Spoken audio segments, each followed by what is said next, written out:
La montagne Sainte-Victoire, en provençal Mont Ventouri, selon la norme classique, ou Mont Ventry, selon la norme mistralienne, est un massif calcaire du midi de la France, dans la région Provence-Alpes-Côte d'Azur. Située à l'est d'Aix-en-Provence, elle a connu une notoriété internationale en partie grâce à la soixantaine d'œuvres du peintre Paul Cézanne dont elle est l'objet. Elle accueille de nombreux randonneurs, grimpeurs et amoureux de la nature, et elle est un élément majeur du paysage aixois. Toponymie.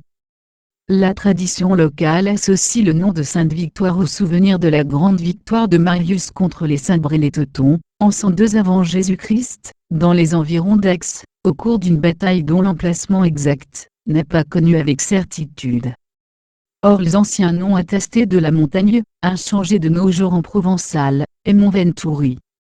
Camille Jullian, puis Michel Clerc, à la suite de Frédéric Mistral, ont montré que la légende de l'association du nom de la montagne à la victoire de Marius, même si la confusion Ventouri-Victoire est antérieure, a été forgée par les imaginations de pauvres esprits, comme Solier et d'érudits véreux, comme Faury de Saint-Vincent, à partir des XVIIIe et XIXe siècles.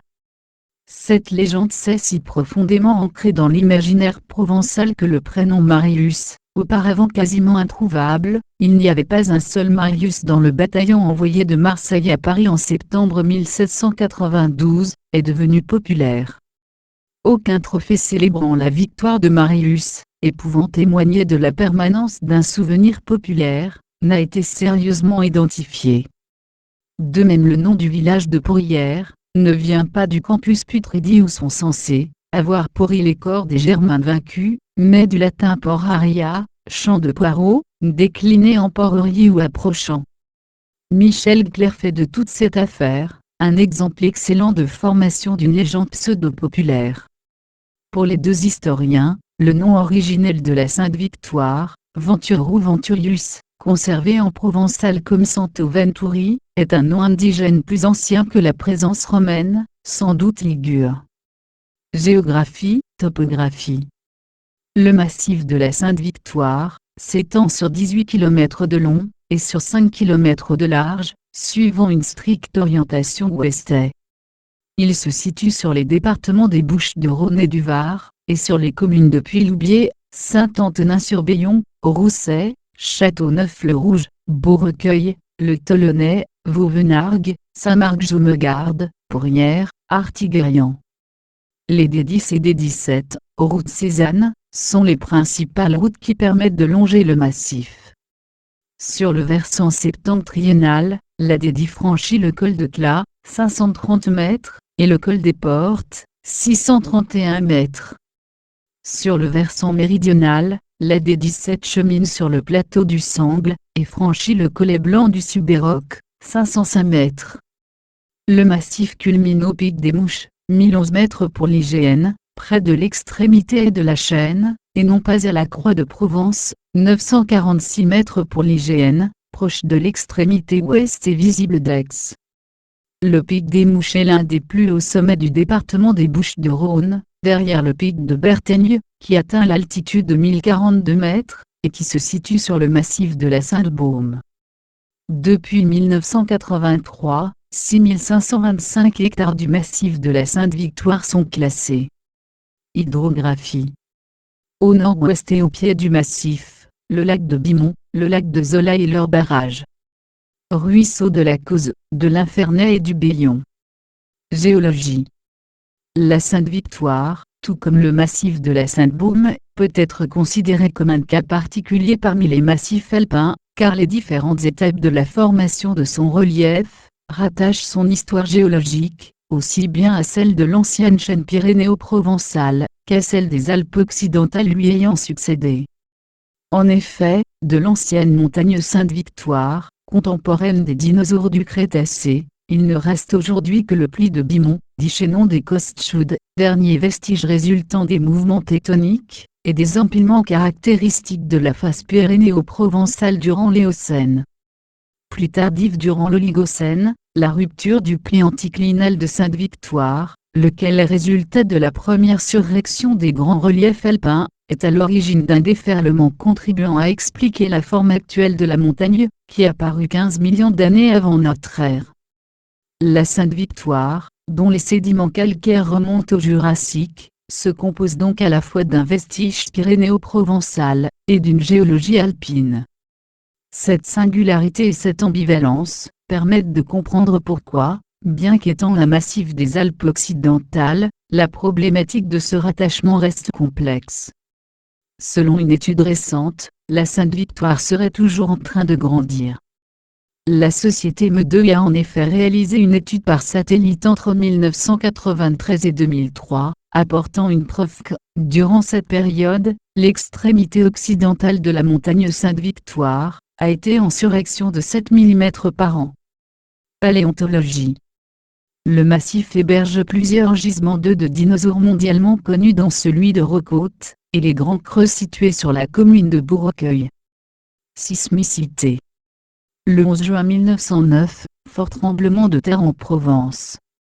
Le 19 février 1984, à 21h14 37 secondes UTC, tremblement de terre de force 4,3, avec épicentre au sud de la montagne. Climat. Le climat est méditerranéen, chaud l'été, ensoleillé et frais l'hiver, doux en demi-saison, et surtout le printemps. L'été est chaud et sec, l'hiver est sec. Aix-en-Provence, ville située à quelques kilomètres à l'ouest, compte 300 jours de soleil par an. Les températures moyennes y oscillent de 5 degrés Celsius en janvier à 22 degrés Celsius en juillet. Celui du 10 septembre 2005 touche particulièrement le pays d'Aix avec 80 mm de pluie, et celui de 22 septembre 1993 entraîne une inondation. On relève plus de 200 mm en 2 heures, soit 4 mois de précipitations. La campagne y connaît des microclimats variés, plus humides et ventés ou protégés selon les endroits. Plusieurs incendies majeurs ont ravagé le massif au XXe siècle, notamment, en 1944, quand l'armée occupante allemande a incendié le plateau du Sangle, pour réduire le groupe de résistants qui s'y cachait, le 25 août 1986, lorsqu'un jeune pompier volontaire, Philippe Nauclair, venu en renfort de la région Est, trouvait la mort dans l'incendie du Sangle Sainte-Victoire, le 28 août 1989, où plus de 5000 hectares furent détruits entre le barrage de Bimont et Pourrières, à la suite de travaux de débroussaillement. Le film L'incendie de Sainte-Victoire, 30 ans après, réalisé par Maxime Giacometti, pour le grand site Concorde Sainte-Victoire, Métropole Aix-Marseille-Provence, en 2019 retrace les conditions de l'incendie, et les mesures prises pour réhabiliter le massif. Ce film reprend les plans fixes d'un recueil de photos comparant l'état du massif juste après l'incendie, et un quart de siècle plus tard, montrant la résilience de la nature.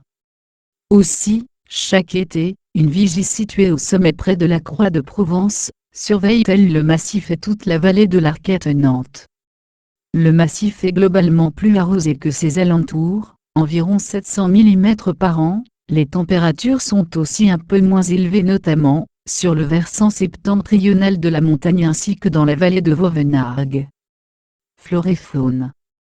Son orientation est-ouest conduit à une grande différence d'ensoleillement entre les faces nord et sud, et donc à une différence de végétation. On trouve ainsi une végétation de type méditerranéenne sur le versant sud, et de type alpine sur le versant nord.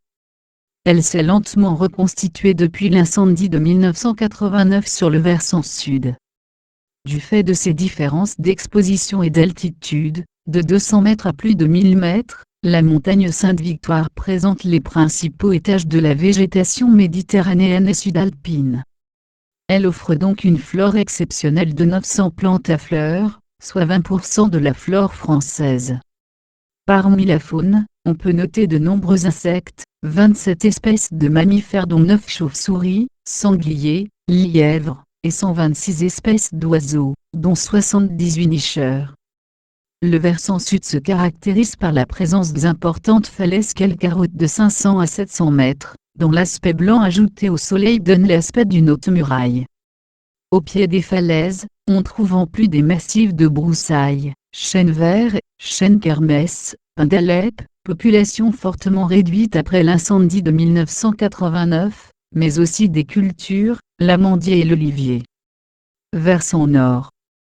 Parmi les nombreuses espèces présentes sur ce versant, le crocus est assez bien représenté sur les hauteurs, ainsi que l'iris sauvage et la jonquille. On peut aussi y voir des buis et diverses variétés d'arbustes. Histoire. Les vestiges celto-ligures des oppidums d'un Thino et de Bramefant attestent d'une présence ancienne sur les lieux. En 483, l'ermite Saint-Servin, Sincère, vivant dans un ermitage à flanc de montagne, sur la commune de Puy-Loubier, est assassiné par des Visigoths. Au XIIIe siècle, une chapelle est construite dans la grotte de l'ermite, au-dessus de l'actuelle auberge de Sincère. Cette chapelle a été réhabilitée après l'incendie de 1989. Elle accueille chaque lundi de Pentecôte un pèlerinage à Sincère, vénéré pour les maux d'oreille, car le roi Euric, à qui il adressa ses reproches, lui avait coupé les oreilles, avant de le martyriser. D'autres saints ont fréquenté la montagne, au 1er siècle, Saint Maximin, premier évêque d'Aix-en-Provence, dont la légende affirme qu'il fut un des 72 premiers disciples du Christ, et qui est enterré à Saint-Maximin-la-Sainte-Baume. Au 5e siècle, Saint Jean Cassien, fondateur de l'abbaye Saint-Victor de Marseille, aurait construit un petit ermitage à l'emplacement actuel du prieuré, sous la croix de Provence. Cassien aurait séjourné quelque temps avec Lazare, évêque d'Aix, et surtout, saint controversé.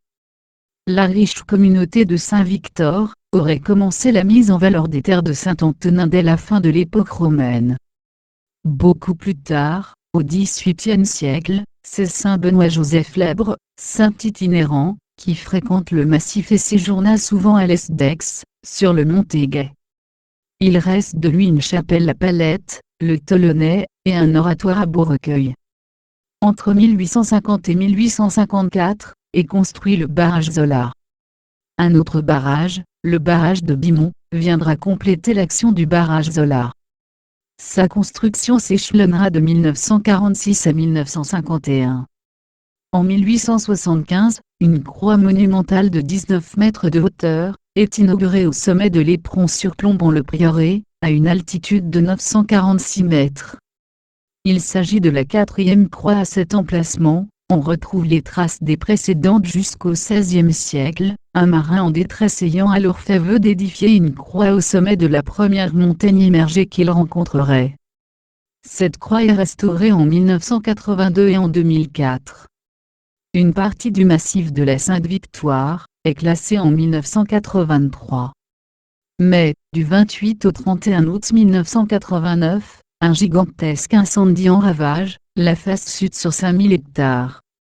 En février 1990, est créé le syndicat intercommunal du massif Sainte-Victoire. En 1992, de nombreuses plantations sont réalisées afin de reboiser, mais à cause de l'incendie, la végétation a été très réduite, notamment les résineux. L'accès à la montagne est en grande partie interdit en période estivale. En août 2000, le grand site Sainte-Victoire est créé.